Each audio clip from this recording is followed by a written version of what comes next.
আল্লাহ রাব্বুল আলামিন পৃথিবীর সব মুমিনগুলোকে ডাক দিয়ে বলেন, পৃথিবীর মুমিনরা, উহুদের ময়দানকে কেন্দ্র করে আল্লাহ আয়াত নাজিল করে দিলেন, হে রাসূল, আপনার উম্মতদেরকে আপনি জানিয়ে দেন, ইয়ামসাসকুম করহুন ফাকাদ মাসাল কওমা করহুম মিসলু। ও রাসূল, এই যে উহুদের ময়দানে আপনি সাময়িক পরাজয় বরণ করলেন, টেনশন নাই, মনে রাখবেন এই পরাজয় থাকবে না। আমি আল্লাহ পাক সমান সমান কষ্ট কাফেরদেরকে দেবার ব্যবস্থাটাও করে দিব। ওরা আমাদেরকে যেমন কষ্ট দিয়েছে, এখন ওদের কষ্টগুলো তেমন হচ্ছে, ঠিক কিনা?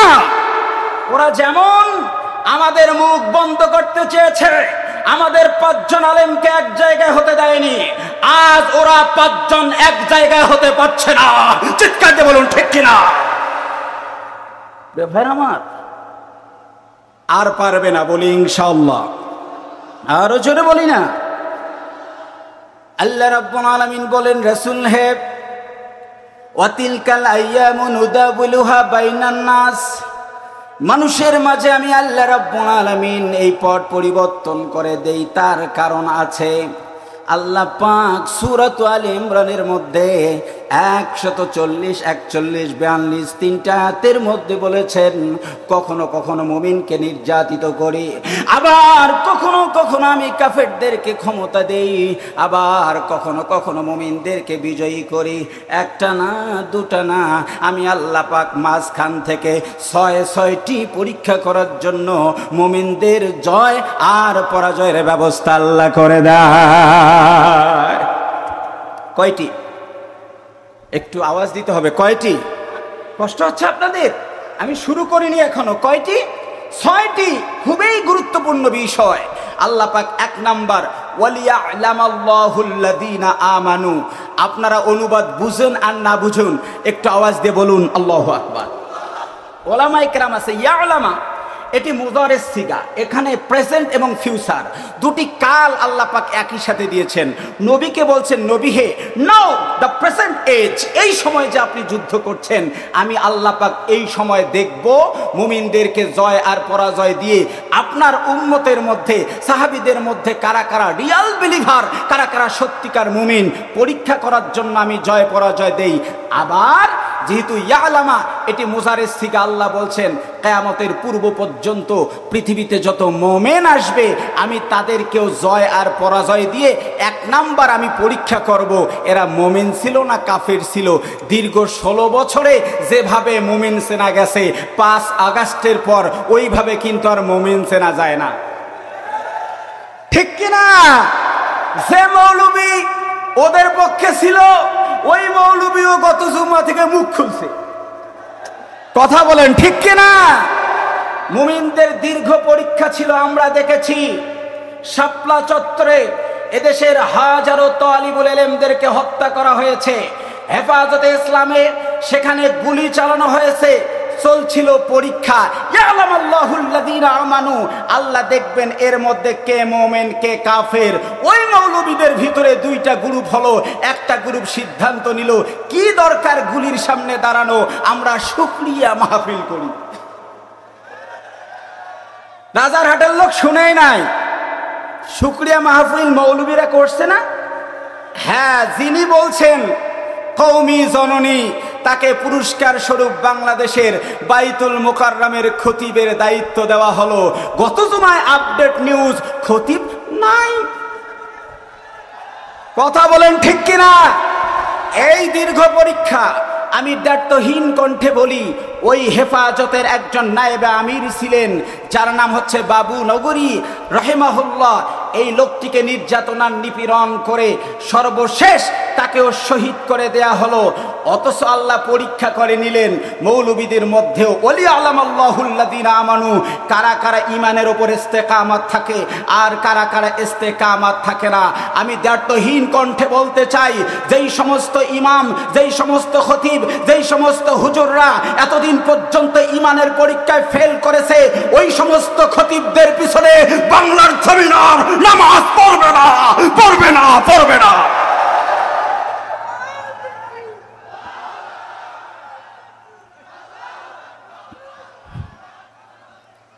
ভাইরা আমার, এক নাম্বারটাই হলো ইয়ালামাল্লাহুল্লাযীনা আমানু, আল্লাহ জয় পরাজয় দিয়ে দেখে নিতে চান কারা কারা মুমিন। এদেশের হাজার আলেমদেরকে নির্যাতন করা হয়েছে, জীবন দিয়েছে, কিন্তু তারা ঈমানের পরীক্ষায় গোল্ডেন প্লাস পেয়েছে। চিৎকার দিয়ে বলুন ঠিক কিনা? পরীক্ষা ছাড়া লাভ আছে? এসএসসি দিলে মানুষের দাম কমে না বাড়ে? ওরে বাপরে বাপ, দেশে তো এসএসসিও নাই। পরীক্ষা কি অবমূল্যায়ন? পরীক্ষার নাম মূল্যায়ন না অবমূল্যায়ন? আমাদের ছোট ছোট বাচ্চাগুলোকে বলা হলো তুমি অঙ্কন করো। কি অঙ্কন করো? কারো বাবার ছবি অঙ্কন করো, কারো মায়ের ছবি অঙ্কন করো। আমার স্টুডেন্টরা বলে হুজুর রুমে ঢুকে দেখি চারদিকে শুধু বাবা আর বাবা, বাবা আর বাবা। আমি বললাম শোনো, তোমরা তো রুমের ভিতরে বাবা দেখো, টেকনাফ থেকে তেতুলিয়া, রূপসা থেকে পাথুরিয়া বাবায় ভরে গেছে। বাবাকে তুলতে তুলতে জামানার নবী বানিয়ে দিয়েছে।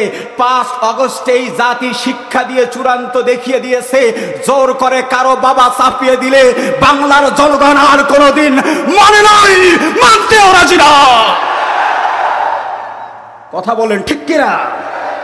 প্রিয় ভাইরা আমার, পরীক্ষা দেওয়ার দরকার আছে না নাই? জোরে বলুন আছে না নাই? আল্লাহ রাব্বুল আলামিন বলেন আহাসিবান নাসু আন ইউতরাকু আন ইয়াকুলু আমান্না ওয়া হুম লা ইফতানুন। আহাসিবান নাস, মানুষ কি হিসাব করে নিল নাকি? কাউন্ট করে ফেললো, মনে করে ফেললো আইয়াতরাকু আইয়াকুলু আমান্না।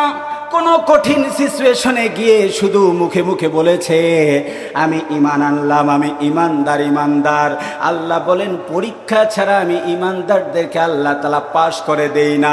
দীর্ঘ 16টি বছরে ঈমানদাররা পরীক্ষা দিয়েছে, যারা পাস করবে তাদের জন্য জান্নাতুল ফেরদাউসের গোল্ডেন প্লাস রেজাল্টের ব্যবস্থা বলুন আছে না না? মুমিনদের জয় আর পরাজয়ের কয় কারণ? আমি তাফসীর করছি, প্লিজ প্লিজ হেল্প মি, আমাকে একটু সহযোগিতা করতে হবে। মুমিনদের জয় আর পরাজয়ের কয় কারণ? 6 কারণ। 1 নাম্বার হলো ঈমানের পরীক্ষা হবে। তার মানে আয়াত আমাদেরকে বুঝাচ্ছে এই বিজয় কিয়ামত পর্যন্ত থাকবে না।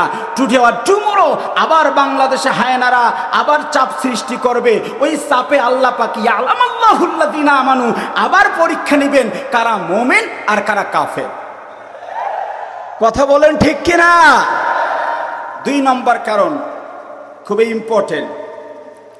আল্লাহ রাব্বুল আলামিন 2য় নম্বর কারণ বললেন ওয়ালিয়ালামাল্লাহুল্লাযীনা আমানু ওয়া ইয়াত্তাখিযু মিনকুম শুহাদা ওয়াল্লাহু লা ইউহিব্বুয যালিমিন। 2য় নম্বর কারণটা আল্লাহ ইয়াত্তাখিযু শব্দ ব্যবহার করেছেন। ও আমার তৌহিদি জনতা, ওলামায়ে কেরাম বুঝতে পেরেছে। প্রথম আয়াতের অনুবাদ আল্লাহ পাক জেনে নেবেন কারা কারা ঈমানদার কারা ঈমানদার না। আর 2য় আয়াতের অনুবাদ হলো ইয়াত্তাখিযু মিনকুম শুহাদা। আল্লাহ পাক 2য় আয়াতের ক্ষেত্রে আলামা শব্দ ব্যবহার করেন নাই। আল্লাহ বলেন নাই আমি জেনে নিব কারা কারা শহীদ হয়। আল্লাহ পাক বলেছেন বান্দারে আমি কিছু বিশেষ ফুল, গোলাপ ফুল, আমি রব্বুল আলামিন এই সমাজের মাঝ থেকে যেই সমস্ত ফুলগুলোকে ফুটাতে চিন্তা করি, ওই সমস্ত ফুলকে ইয়াত্তাখিযু মিনকুম শুহাদা, তোমাদের মধ্য থেকে বিশেষ বিশেষ কিছু ব্যক্তিকে আমি আল্লাহ শহীদ বানানোর জন্য মাঝে মধ্যে মুমিনদেরকে পরাজয় দিয়ে দে। মারাত্মক একটি শব্দ। আল্লাহ পাক ঈমানদারদেরকে জেনে নিবেন। পরের বাক্যের অর্থ, পরের কালামের অর্থ আল্লাহ পাক তুলে নিবেন, নিজেই গ্রহণ করবেন, অ্যাকসেপ্ট করবেন শহীদদেরকে। তার মানে কোনো বান্দাবান্দি যখন শহীদ হয়ে যায়, আল্লাহ রব্বুল আলামিন সেই বান্দাবান্দিকে নিজের আপন বান্দা করে নিজের কাছে তুলে নিয়ে আল্লাহ রব্বুল আলামিন জান্নাতের উচ্চ মাকাম তাদের জন্য বরাদ্দ করে দেন। প্রিয় ভাইরা আমার, দীর্ঘ 16টি বছরে কত মানুষকে শহীদ করে দেয়া হয়েছে। অনেকেই বলেন হুজুর আপনারা এত দোয়া করেন কবুল হয় না কেন? আপনারা তাহলে চিন্তা করুন, আল্লাহ রাব্বুল আলামিন আয়াতে কারিমার মধ্যে স্পষ্ট করে জানিয়ে দিয়েছেন, ওয়াত্তাখিযু মিনকুম শুহাদা। আমি রব্বুল আলামিন শহীদ কারা কারা হবে এটা জানার জন্য মাঝে মধ্যে জয় দেই, মাঝে মধ্যে পরাজয় দেই। আমি আল্লাহ তাআলা এই দীর্ঘ 16 বছর যে শহীদদেরকে গ্রহণ করব, যার কারণে জালিমকে ক্ষমতায় রেখে আমি রব্বুল আলামিন প্রিয় বান্দাদেরকে শাহাদাতের মর্যাদা আমি আল্লাহ পাক আমার কাছে দিয়ে দিয়েছি। এদেশে কত শহীদ তার কোনো হিসাব নাই। এদেশে কতগুলো মানুষ শহীদ হয়েছে এর কোনো হিসাব নাই। প্রকৃত হিসাব আছে, চিৎকার দিয়ে বলুন কার কাছে? আরো জোরে বলুন কার কাছে? আমরা হাদিস পড়েছি কিতাবুল মাগাজিতে, রাসূলুল্লাহ সাল্লাল্লাহু আলাইহি ওয়াসাল্লামের সাহাবায়ে কেরাম শহীদ হবার জন্য কি উদ্গ্রীব ছিল। হযরতে আমর রাদিয়াল্লাহু তাআলা আনহু তিনি ইসলাম গ্রহণ করেছেন কিনা এখন স্পষ্ট নাই। হঠাৎ করে গিয়া বিশ্বনবীর একটা বক্তব্য শুনেছে, কেউ যদি জিহাদের ময়দানে মারা যায় সে শহীদি মর্যাদা পেয়ে যাবে। চিৎকার দিয়ে বলুন সুবহানাল্লাহ। নবীজি একটা বক্তব্য দিলেন, যারা শহীদ হবে তাদেরকে আল্লাহ পাক জান্নাত দিবেন। জান্নাতিন আরদুহাস সামাওয়াতু ওয়াল আরদ, এমন একটা জান্নাত তাদেরকে দেয়া হবে যে জান্নাতটা আসমান এবং জমিন বরাবর। আল্লাহ নবীর সাহাবী কেবলমাত্র ঈমান গ্রহণ করেছেন, এখনো তেমন প্রকাশ করেন নাই।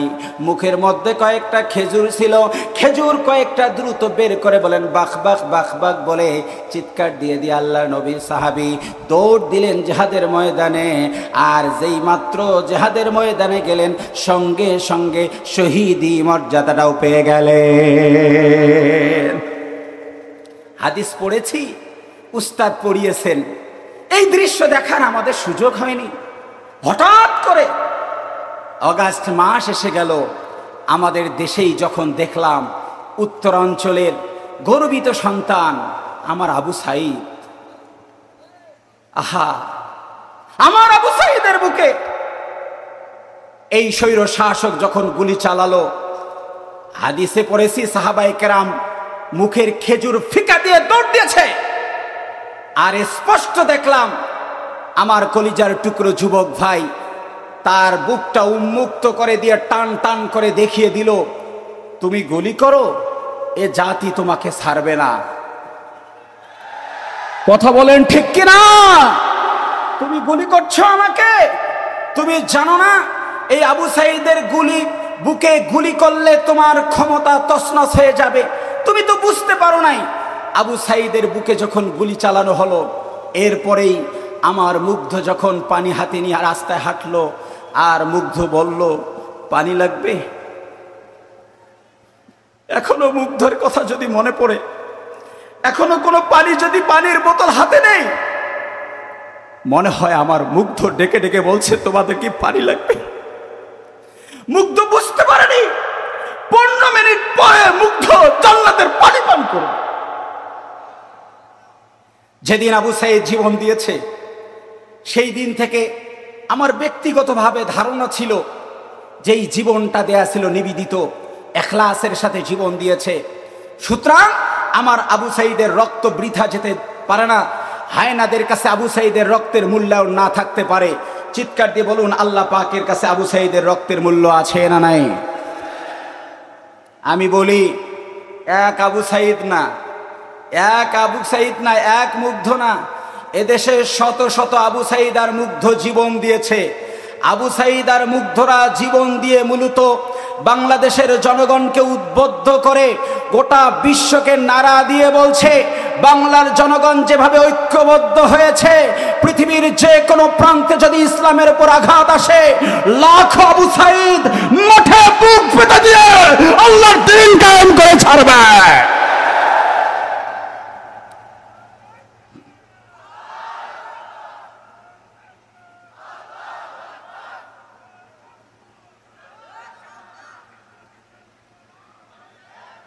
ভাইরা আমার, অনেকে আজকে বলছেন, অনেকেই বলছেন তাদেরকে শহীদ বলা যাবে না। যে বেটা বলবে শহীদ বলা যাবে না, বুঝবেন সে ওদের এবং ইন্ডিয়ার দালাল। চিৎকার দিয়ে বলুন ঠিক কিনা? আবু সাঈদ রাজের শহীদ, আল্লাহ পাক কোরআনে বলছেন ওয়ালা تقولوا لمن يقتل في سبيل الله أموات بل أحياء ولكن لا تشعرون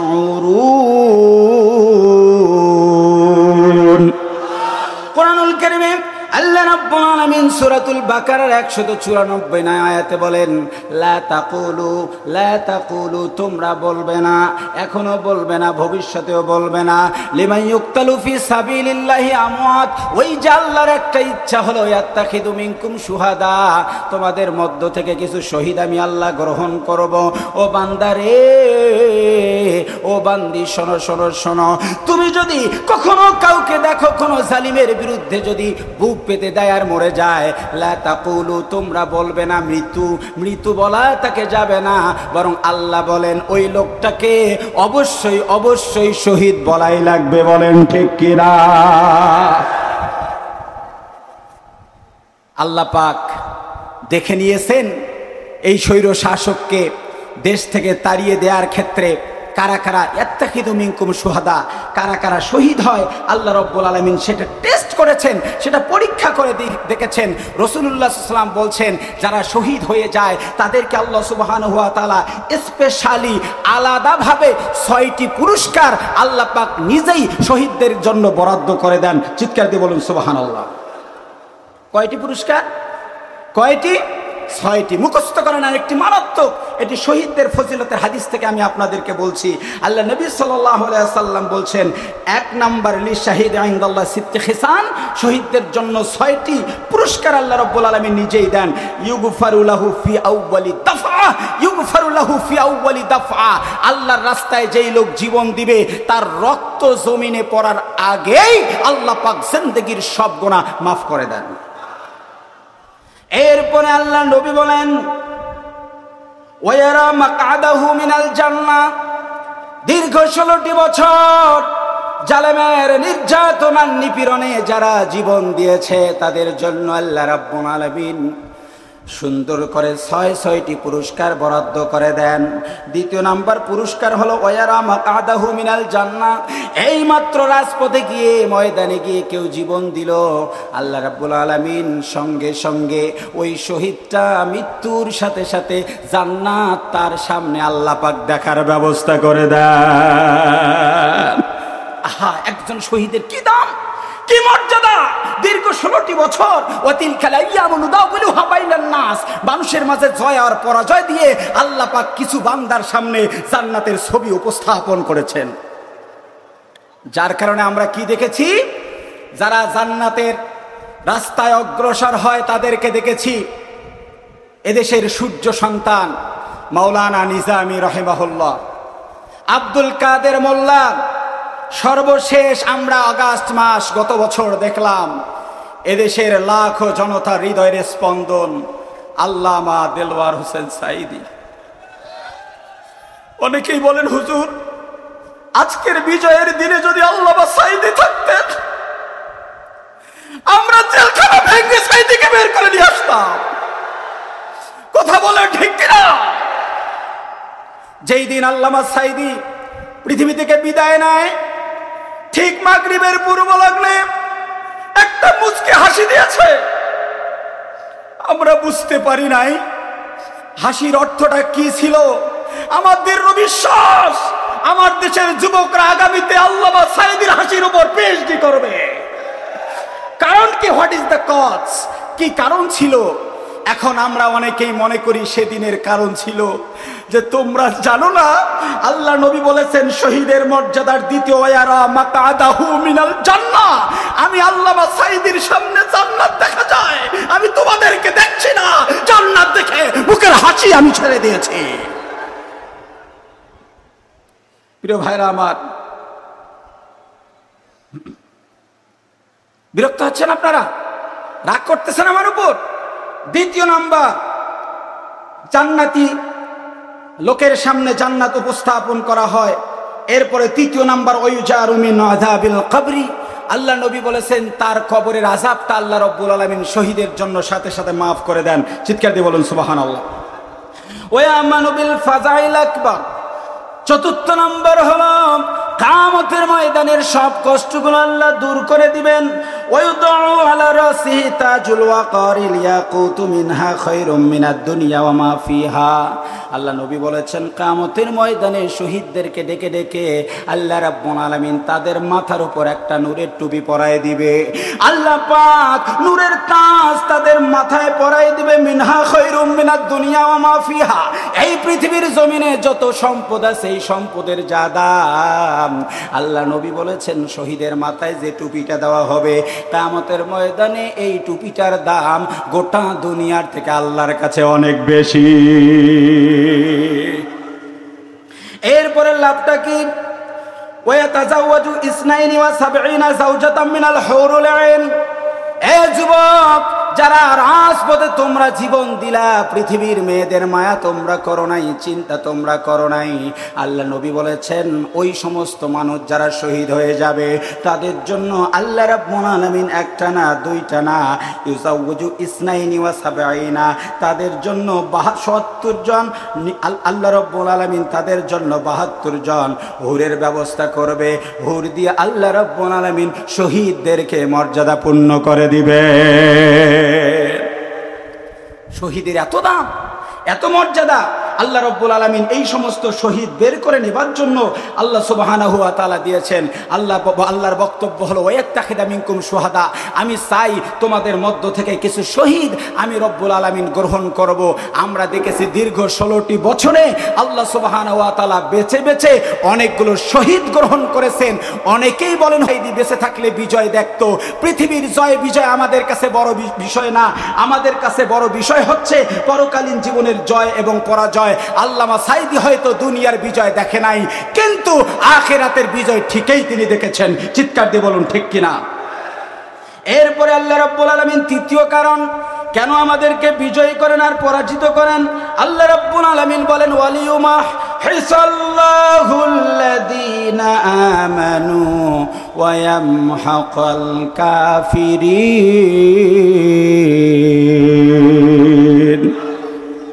দুইটা কারণ গেল, তৃতীয় নাম্বার কারণটি আরো মারাত্মক। ওয়ালিউমাহ হিসাল্লাহুল্লাযীনা আমানু, আমি আল্লাহ পাক মাঝে মধ্যে মুমিনদেরকে পরাজিত করি আর বিজয়ী করি। এর মাঝে কিছু মুমিনকে আমি আল্লাহ পাক ক্লিন করব, পরিষ্কার পরিচ্ছন্ন করব। মুমিনদের জীবনে কিছু গুনাহ থাকে, আমি রব্বুল আলামিন তাদেরকে পরিষ্কার করে নিব। কখনো বিজয়ী হওয়ার পর মুমিনরা নেফাক মুক্ত হয়, কখনো কখনো পরাজিত অবস্থায় মুমিনরা নেফাক মুক্ত হয়। মুমিনরা যে জয় এবং পরাজয় পায় দুটার মধ্যেই মুমিনদের ঈমান পরিষ্কার করে আমি আল্লাহ পাক পূর্ণাঙ্গ মুমিন বানিয়ে নেই। চিৎকার দিয়ে বলুন সুবহানাল্লাহ।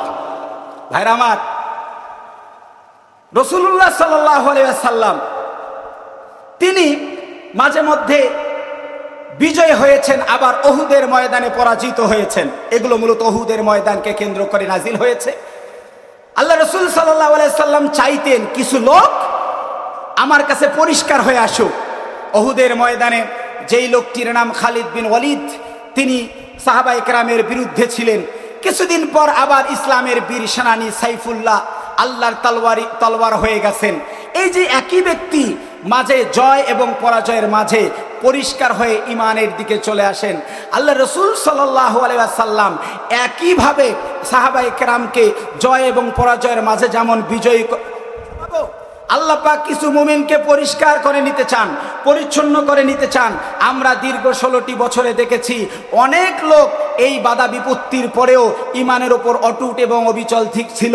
আল্লাহ রাব্বুল আলামিন তাদেরকে পরীক্ষা নিরীক্ষা করে দেখে আল্লাহ রাব্বুল আলামিন তাদের ঈমানকে পরিষ্কার করে দিয়েছেন। তার মানে জয় পরাজয়ের মাঝে আল্লাহ পাক মুমিনদেরকে পরিষ্কার করে জান্নাত দিতে চান। চিৎকার দিয়ে বলুন সুবহানাল্লাহ। এই জন্য ইসলামের নেতৃত্বে স্থানীয় যারা থাকবে তাদের উচিত হলো জয় পরাজয়ের মাঝে কোনো মানুষ যদি সারেন্ডার করে, কোনো মানুষ যদি আত্মসমর্পণ করে, তাহলে ওই লোকটাকে পরিষ্কার পরিচ্ছন্ন হতে দিতে হবে। আমরা সাম্প্রতিক সময় দেখেছি আমিরে জামাত একটি ঘোষণা দিয়েছেন, গোটা জাতিকে বলছেন যে আমি ক্ষমা করে দিলাম। ওয়ালিমা হিসাল্লাহুল্লাযীনা আমানু, আল্লাহর বক্তব্য হলো তিলকাল আইয়ামু নুদাবিলুহা বাইনান নাস, জয় পরাজয়ের মাঝে আমি আল্লাহ কিছু মানুষকে ভালো করে নিতে চাই। আর আমিরে জামাত তিনিও ঘোষণা করে দিয়েছেন যে আমি সবার জন্য সাধারণ ক্ষমা করলাম। কথা বলেন ঠিক কিনা? এই কথা নিয়ে একটি পক্ষ আবার ঘোলা পানিতে মাছ শিকার করতে চায়। জোরে বলেন ঠিক কিনা? আমি তাদেরকে বলছি, ঘোলা পানিতে মাছ শিকার করার কোনো সুযোগ নাই। আমিরে জামাতের বক্তব্য বুঝতে গেলে আপনাদেরকে আরো কমপক্ষে 50 বছর পড়াশোনা করা লাগবে। কথা বলেন ঠিক কিনা? তাহলে তিনি কেন বলেছেন? ফেসবুকে দেখলাম কেউ 10টি 11টি 12টি কারণ বলেছে। আমার অ্যানালাইসিস হলো একটি কারণ। কয়টি বলবো? বলবো বলবো বলবো আচ্ছা বলেন তো, আমাদের নেতার নাম কি? আমাদের আদর্শ ডক্টর শফিকুর রহমান না মুহাম্মদ সাল্লাল্লাহু আলাইহি সাল্লাম? আমরা কোনো বাবার আদর্শ মানি না, আমরা কোনো নেতার আদর্শ মানি না, আমরা মানি মুহাম্মদ। বলেন মুহাম্মদ। আমার রাসূল সাল্লাল্লাহু আলাইহি সাল্লাম তার বিজয়ের পর তিনি যেই ডিক্লারেশন দিয়েছে, এই ডিক্লারেশন দেওয়ার পর কার মন খারাপ হলো, ভালো হলো, এটি ডাক্তার শফিকুর রহমান দেখেন নাই। তিনি দেখেছেন আমার আদর্শ কোনো নেতা না, জনগণ না, বিশ্বনবী যা করেছেন আমিরে জামাত জাতির জন্য তাই ঘোষণা করেছে। বুঝতে হবে, বুঝতে হবে মুসলমান। আমিরে জামাত আপনা আপনি দেন নাই। আওয়াজ দিয়ে বলেন তো, বাংলাদেশের জনগণের উপর নির্যাতন বেশি হয়েছে না মক্কায় সাহাবীদের উপর বেশি হয়েছে? নিশ্চয়ই সাহাবীদের উপর বেশি। এত নির্যাতনের পরে বিশ্বনবী যদি সাধারণ ক্ষমা দিতে পারেন, তাহলে আমিরে জামাত কেন দিতে পারেন না? কথা বলেন ঠিক কিনা? কিন্তু আরেকটা জিনিস যেটা অনেকেই বলেন, আমি বলতে চাই, অনেকেই বলেন এক্ষেত্রে আমিরে জামাত মক্কা বিজয়ের নীতি অবলম্বন করেছে। আমি বলি মক্কা বিজয়ের নীতি মূলত দুইটা। বীরের বেশে বলুন কয়টা? আর জোরে। 1 নাম্বার, নবী যখন মক্কা বিজয় করলেন, আয়াতের দিকে তাকালেন, আল্লাহ পাক জয় পরাজয়ের মাঝে মানুষকে পরিষ্কার করে ভালো করে নিতে চান, যার কারণে আল্লাহর নবী সাল্লাল্লাহু আলাইহি ওয়াসাল্লাম সাধারণ ক্ষমা ঘোষণা করেছেন। একইভাবে আমিরে জামাতও সাধারণ ক্ষমা ঘোষণা করেছেন। কিন্তু আর একটা পাঠ আছে, আল্লাহ নবী সাল্লাল্লাহু আলাইহি ওয়াসাল্লাম সাধারণ ক্ষমা ঘোষণা দেওয়ার পরেও আল্লাহর নবীর কাছে একজন লোক দৌড় দিয়ে আসলেন। যা রাজুলুন ফাকালা ইন্না ইবনা খাতালিন মুতাআল্লিকিন বিআস্তারিল কাবা। আল্লাহর নবীর কাছে এসে বললেন, ইয়া রাসূলুল্লাহ, আপনি তো সাধারণ ক্ষমা ঘোষণা করেছেন, আপনি তো বলেছেন সবার জন্য আমি ক্ষমা ঘোষণা করলাম, কিন্তু ওগো নবী, ওগো রাসূল, একজন মানুষ কাবার চত্বরে গিয়ে কাবার গিলাফের মধ্যে হাত দিয়েছে ইবনে খাতাল, এবং কাবার গিলাফ ধরে সে বলছে হয়তো আমি আজকে নিরাপত্তা লাভ করব। ওগো রাসূল, বলুন বলুন বলুন দেখি, ইবনে খাতালের জন্য মাফ হবে নাকি বেঁচে যাবে? আল্লাহ নবী বললেন, ফাকতুলুহু, যাও যাও যাও, আমি ক্ষমা করেছি ঠিকই, কিন্তু কয়েকজন মানুষকে আমি নবী আজকের দিনেও ক্ষমা করি না।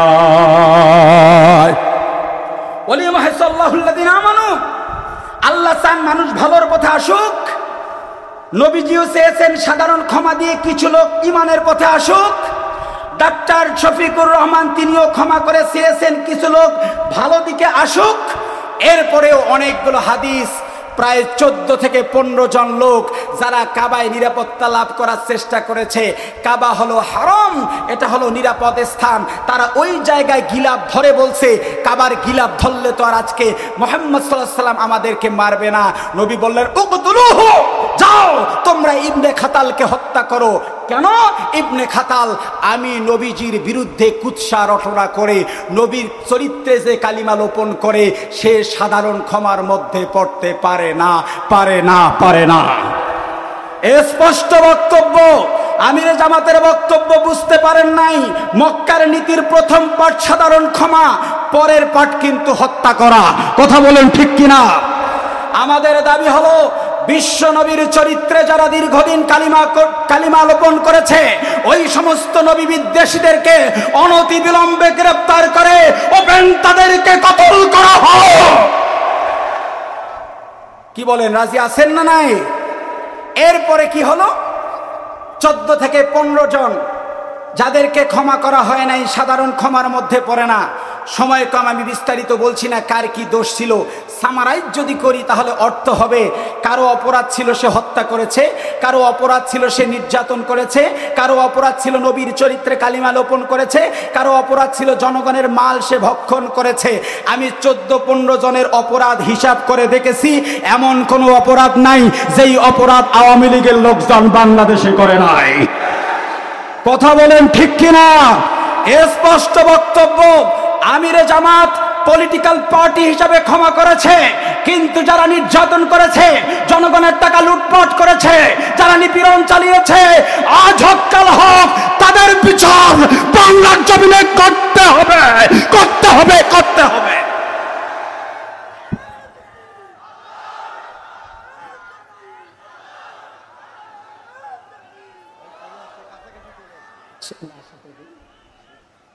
প্রিয় ভাইরা আমার, শোনেন শোনেন, বিচার কেউ করুক আর না করুক, আমি আপনাদেরকে যেহেতু সময় কম ছোট্ট বাক্যে বলে যাই, বিচার কেউ করুক আর না করুক, সাম্প্রতিক সময় অনেকে আমাদেরকে বলেন হুজুর ভারত যদি মাথা ঘামায় কি হবে, এদেশে যদি বিদেশিরা মাথা ঘামায় কি হবে, হুজুর যদি প্রতি বিপ্লব ঘটে কি হবে। আমরা তাদেরকে স্পষ্ট বলি, মনে রাখবা এবারের ধরা কিন্তু ছাত্র জনতার ধরা না, এবারের ধরা চিৎকার দিয়ে বলুন কার, আরো জোরে বলুন কার।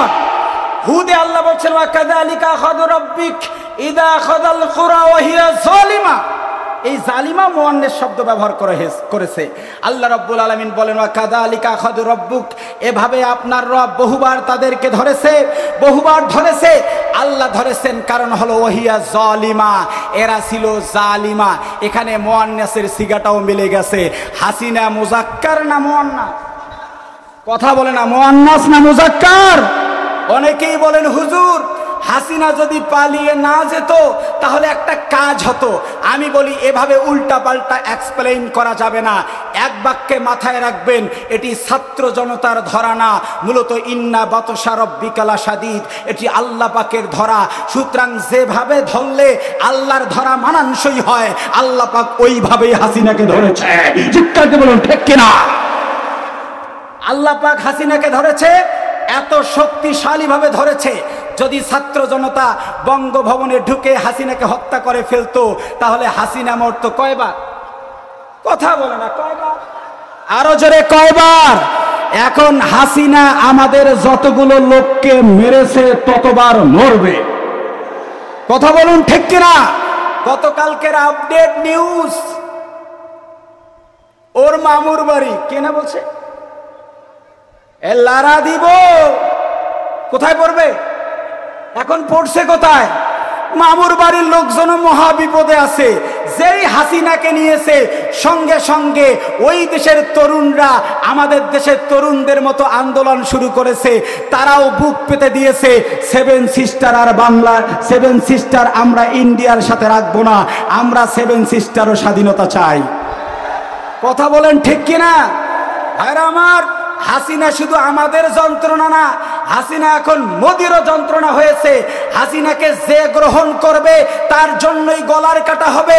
জালিমরা পৃথিবীর জন্য উপকারী হয় না। প্রতিটি জায়গায় ধুকে ধুকে আল্লাহ পাক হাসিনার মৃত্যুর ব্যবস্থা করেছে। চিৎকার দিয়ে বলুন ঠিক কিনা?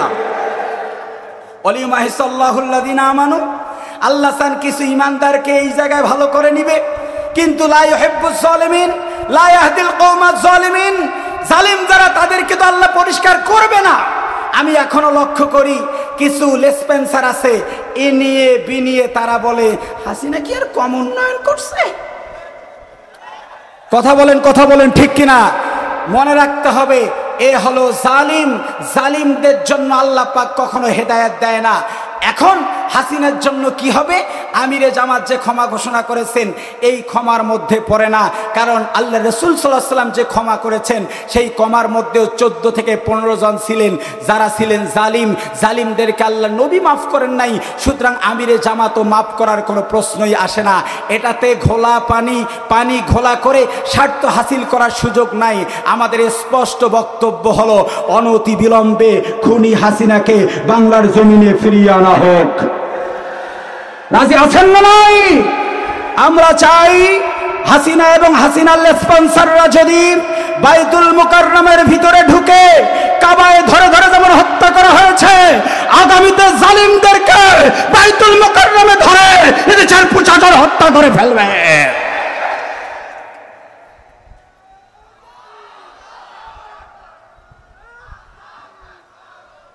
ভাইরা আমার সময় কম, আমি পরবর্তী আলোচনায় যাই। আল্লাহ রাব্বুল আলামিন জয় পরাজয় দেন আমাদেরকে 6টি কারণে। আওয়াজ দিয়ে বলুন কয়টি কারণ? 6টি কারণ। এর মধ্যে তৃতীয় নম্বর কারণ হলো আল্লাহ পাক কিছু মুমিনকে পরিষ্কার পরিচ্ছন্ন করে নিতে চান, কিছু মুমিনকে জান্নাত দিতে চান। ঠিক একইভাবে উলামায়ে কেরাম সাধারণ ক্ষমা করে সাধারণ যেই লোকগুলো তাদেরকেও জান্নাতে তারা নিতে চান, জান্নাতের দিকে পৌঁছায় দিতে চান। আল্লাহ নবী সাল্লাল্লাহু আলাইহি ওয়াসাল্লাম সাধারণ ঘোষণা করার পরেও আল্লাহ পাক কোরআনুল কারীমে একটা চমৎকার আয়াত দিলেন, আমার সঙ্গে পড়ুন, লা উকসিমু বিহাযাল البلد وأنت حل بهذا البلد। হে রাসূল আপনি বলুন, আমি কসম করেছি, আমি কসম করেছি এই শহরের মক্কার আমি কসম করেছি। ওয়ান্তা হিল্লুম বিহাদাল বালাদ, এই শহরে আপনাকে হত্যা করা মক্কার মানুষগুলো হালাল করে দিয়েছেন। কোন কোন মুফাসসির বলেন আল্লাহ নবীকে আল্লাহ পাক ডেকে ডেকে বলেন, ওগো রাসূল, হ্যাঁ আপনি তো সাধারণ ক্ষমা দিলেন, উদ্দেশ্য হলো আপনি চান কিছু লোক ভালো হয়ে যাক। আমি আল্লাহ পাক সূরাতুল বালাদ নাজিল করে আপনাকে বললাম, ওয়ান্তা হিল্লুম বিহাদাল বালাদ, এই হারাম শরীফ, এই জায়গা আমি মারামারি নিষিদ্ধ করে দিয়েছি। কিন্তু রাসূল শুনুন শুনুন শুনুন, আজকের দিনে আপনি ক্ষমা করলেও আমি আল্লাহ পাক ওদেরকে ক্ষমা করছি না, আপনার জন্য হালাল করে দিলাম। এই মক্কায় কেউ যদি আজকে ঢুকে যায়, আপনি মনে চাইলে তাকেও আপনি আজকে হত্যা করে দিতে পারেন। সুতরাং আমিরে জামাতের বক্তব্যের দুটি পাঠ, একটি হলো তিনি সাধারণ ক্ষমা দিয়েছেন, কিন্তু যারা অপরাধী তার পরিবার যদি মামলা করে তাহলে বলুন বিচার হবে কি হবে না? এরপর ওয়াম হাকাল কাফিরিন, চতুর্থ নাম্বার আল্লাহ পাকের উদ্দেশ্য হচ্ছে আল্লাহ রাব্বুল আলামিন কাফেরদেরকে ধ্বংস করে দিবেন। প্রিয় দিনী ভাই ও বোনেরা, আমরা লক্ষ্য করছি সাম্প্রতিক সময় 15 আগস্টের আগে যাদের গর্জনার হুঙ্কারে মানুষ রাস্তায় নামতে পারত না, এখন তারা নিচ্ছিন্ন হয়ে যাচ্ছে। ইয়ামহাক শব্দের অর্থ হচ্ছে আল্লাহ পাক কাফেরদেরকে পৃথিবী থেকে একেবারে চিরজনমের মতো নিঃশেষ করে দিতে চায়। দীর্ঘ 16টি বছর বিগত সরকার ক্ষমতায় ছিল, আমার বিশ্বাস কারণ একটাই ছিল আল্লাহ পাক এই দলটিকে পৃথিবী থেকেই মূলত নিচ্ছিন্ন করে দিতে চান। কথা বলেন ঠিক কিনা? কারণ যার বাড়াবাড়ির পরিমাণ যত বেশি তার নিচ্ছিন্ন হওয়াটাও তত বেশি। আমরা দেখেছি নমরুদ ইয়ামহাকাল কাফিরিন একেবারে নিচ্ছিন্ন হয়ে গেছে, ফেরাউন একেবারে নিচ্ছিন্ন হয়ে গেছে। সর্বশেষ আমরা যেই দৃশ্যটা দেখেছি, ইয়াজিদ হোসাইন রাদিয়াল্লাহু তাআলা আনহু তাকে সপরিবারে হত্যা করেছে। আমরা দেখেছি ইয়াজিদের বংশের কোনো মানুষ পৃথিবীতে আর কোনো জায়গায় নেতৃত্বে নাই। আল্লাহ পাকের চতুর্থ নম্বর কারণ হলো আল্লাহ রাব্বুল আলামিন আর ওই সমস্ত কাফেরের বংশে কোনো নেতৃত্ব তৈরি করবে না। আমার দৃঢ় বিশ্বাস দীর্ঘ 16টি বছর যারা নির্যাতন এবং নিপীড়ন চালিয়েছে তাদের বংশে অন্তত আল্লাহ বাংলাদেশে আর কোন শাসন ক্ষমতা দিবে না ইনশাআল্লাহ। কথা বলেন ঠিক কিনা?